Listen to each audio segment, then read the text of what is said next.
High court যখন বলেছে তখন কিছু কারণে বলেছে, কিন্তু সবটার মধ্যে কিন্তু নৈতিকতার অভাব স্পষ্ট। গোটা বিষয়টার মধ্যে একটা জালিয়াতি স্পষ্ট। কারণ আমরা যে যাই করি না কেন, পলিটিক্যাল মরালিটির একটা কথা আছে, রাজনৈতিক একটা মরালিটি থাকে। যদি তৃণমূল দলকে পছন্দ না হয় তাহলে তৃণমূল দল থেকে পদত্যাগ করে ভোটে দাঁড়ানো উচিত।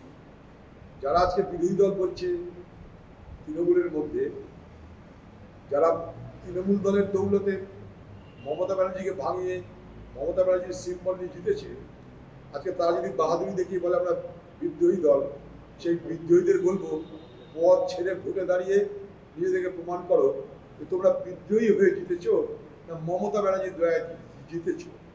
সেই জায়গাটা দাঁড়িয়ে নৈতিক অধঃপতনের চিহ্ন স্পষ্ট আজকে। সেই জায়গাটাই জানি না কীভাবে মদত হচ্ছে, কারণ এখানে আইনগত অনেক জটিলতা আছে। হাইকোর্ট কী বলছে জানা নেই আমার, কিন্তু হাইকোর্টের পর সুপ্রিম কোর্টেও যেতে পারে তারা, কারণ রাজনৈতিক দলের নিজের অস্তিত্বের রক্ষার লড়াই তারা করবে। আমার বক্তব্য, এই জিনিসই পশ্চিমবঙ্গে এর আগে মমতা ব্যানার্জি নিজে করেছিলেন, আমাদের দলের এমএলএদেরকে ভাঙিয়ে তার দলে যোগদান করিয়েছিলেন। তখন আমরা বলেছিলাম যাদেরকে যোগদান করাচ্ছেন আপনি করান, তার দিন তৃণমূলে যেতে চায় যাক, কিন্তু তাদেরকে দলের সদস্য না করে বলুন যে তারা ভোটে দাঁড়িয়ে জিতে আসছে। এই চালাকিটা আমরা কখনোই রাজনীতির স্বীকৃতি দিই না। মমতা ব্যানার্জি যে কায়দায় কংগ্রেস দল ভাঙিয়েছিল, আজকে সে একই কায়দায় বিজেপি তৃণমূল দল ভাঙাচ্ছে। দুটোই অন্যায়, দুটোই রাজনৈতিক নীতিবোধের মানে অধঃপতনের দুটোই পরিচয়।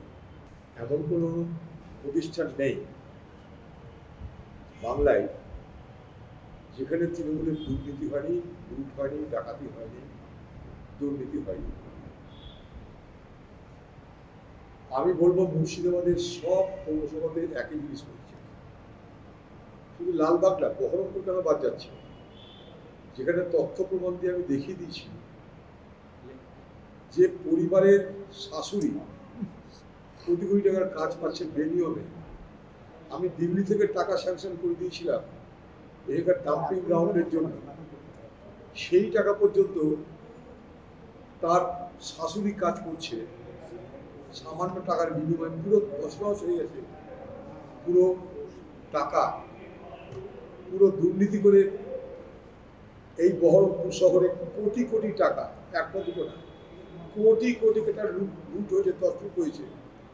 এবং সেই টাকা সাইফনই হচ্ছে দুবাই, সেই টাকা চলে যাচ্ছে দুবাই।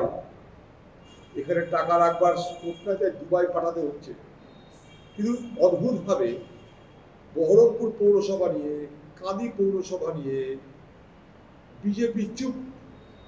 হয় বলে দিক যে বহরমপুর পৌরসভায় কোনো দুর্নীতি হয়নি, কাঁদি পৌরসভায় কোনো দুর্নীতি হয়নি, কিংবা কোনো দুর্নীতি হয়েছে।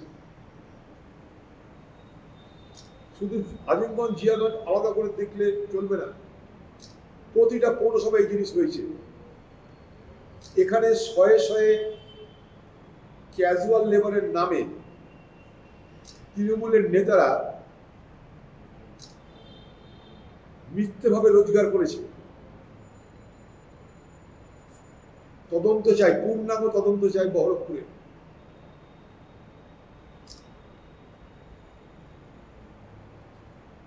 আর ডিম মারার গল্প করে লাভ নাই। আমরা চাই প্রকৃত তদন্ত, প্রকৃত অপরাধী, প্রকৃত সাজা। দুটো ডিম ছুঁড়ে খবর করার মধ্য দিয়ে কোনো বাহাদুর আছে বলে আমি মনে করি না।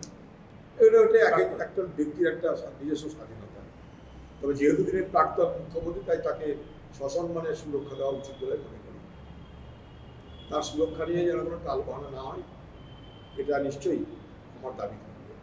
দাদা, আপনারা তিনি প্রাক্তন মুখ্যমন্ত্রী, তাহলে বুঝুন তৃণমূলের টাকা কথা ছিল। তৃণমূল দল এখন ছুঁচোর কীর্তন লেগে গেছে। ভারতবর্ষের তৃণমূল একটা আঞ্চলিক দল, কিন্তু মমতা ব্যানার্জির দৌলতে সে আঞ্চলিক দলের টাকার কোনো অভাব ছিল না। ভারতবর্ষের বিজেপি পার্টির হাজার হাজার কোটি টাকা আছে, সবাই জানে। সারা ভারতবর্ষের সমস্ত কর্পোরেট জগৎকে তাদের টাকা দিতে হয়। কিন্তু এটা আঞ্চলিক দলের এত টাকা কোত্থেকে আসে সেটা কিন্তু বড় তদন্ত সাপেক্ষ ব্যাপার। এখন সেই টাকার মোহে তৃণমূলের নেতাদের মধ্যে বসিরতা শুরু হয়েছে। টাকার মালিক কে হবে, লুটের টাকার বকরা, ধান্দার টাকার বকরা নিয়ে মারামারি শুরু হয়েছে। এগুলোর মধ্যে কোনো দেখতে পাচ্ছি না, মানে যেন প্রতিশোধের মানসিকতাকে এগুলো করা হচ্ছে বলে আমি মনে করি। যেটা প্রমাণ আছে, পত্র আছে, তদন্ত আছে, তার মাধ্যমে কিছু হোক, কিন্তু দেখে মনে হয় যেন একটা কাউকে শাস্তি দেওয়ার জন্য, শিক্ষা দেওয়ার জন্য, প্রতিশোধ নেওয়ার জন্য আমি কিছু করছি, এইরকম একটা বাতাবরণ কিন্তু তৈরি হচ্ছে। মমতা ব্যানার্জি আর এত অভিযোগের গল্প কি ধরে শাস্তি দে, প্রমাণ করো, ধরো, প্রমাণ করো, শাস্তি দেওয়ার ব্যবস্থা করো। বেশি গল্প করতে লাভ নেই। খামোখা এসে ভাষণ দিয়ে কি লাভ আছে?